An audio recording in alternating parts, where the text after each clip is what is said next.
Hello दोस्तों, कभी सोचा है कि जापान इतने बड़े बड़े भूकंपों से कैसे बच जाता है? चलो 2024 के नोटो पेनिनसुला अर्थक्वेक के बारे में जानते हैं और जापान के सीक्रेट्स को समझते हैं।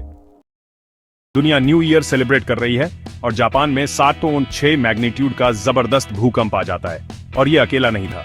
इसके बाद 24 घंटे में 155 से ज्यादा आफ्टर शॉक्स आए। डरावना है ना? एपिसेंटर सियोन ऑफ जापान में था, टोक्यो से लगभग 500 किलोमीटर दूर। लेकिन सबसे ज्यादा नुकसान नोटो पेनिनसुला में हुआ। भूकंप ने 4 मीटर ऊंची सुनामी ला दी जो ईस्ट और वेस्ट दोनों कोस्ट पर आई और जमीन 4 मीटर तक ऊपर उठ गई। कुदरत का कहर।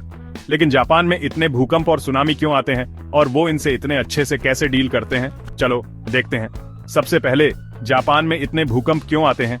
जापान 4 टेक्टोनिक प्लेट्स के जंक्शन पर है, पैसिफिक, फिलीपींस, यूरेशियन और नॉर्थ अमेरिकन प्लेट्स।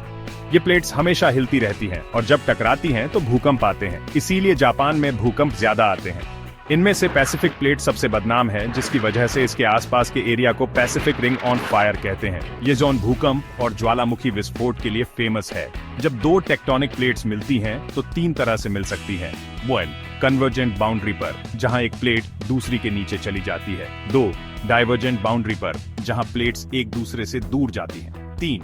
और ट्रांसफॉर्म बाउंड्री पर, जहां प्लेट्स एक दूसरे के बगल से सरक जाती हैं। जापान में ज्यादातर भूकंप कन्वर्जेंट बाउंड्री पर होने की वजह से आते हैं, जहां पैसिफिक प्लेट यूरेशियन प्लेट के नीचे जाती है, जिससे गहरे समुद्री ट्रेंच बनते हैं, जैसे जापान ट्रेंच जो 8.4 किलोमीटर गहरा है।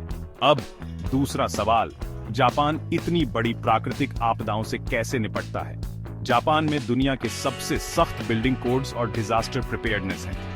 देखते हैं कैसे जापानी इमारतों को 3 भूकंप रोधी स्टैंडर्ड्स पूरे करने होते हैं। वे ताइशिन स्टैंडर्ड, जिसमें मजबूत कॉलम और बीम होते हैं। 2. सेशन स्टैंडर्ड, जिसमें रबर कुशन झटके सोख लेते हैं।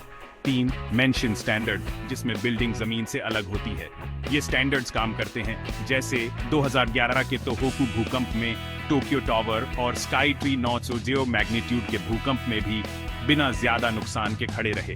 जापान में सुनामी से बचाव के भी अच्छे इंतजाम हैं, जैसे सुनामी कंट्रोल जंगल, जहां लहरों को रोकने के लिए कोस्ट पर पेड़ लगाए जाते हैं। कोस्टल डाइक्स, जो समुद्र के किनारे बनी पत्थर की दीवारें होती हैं।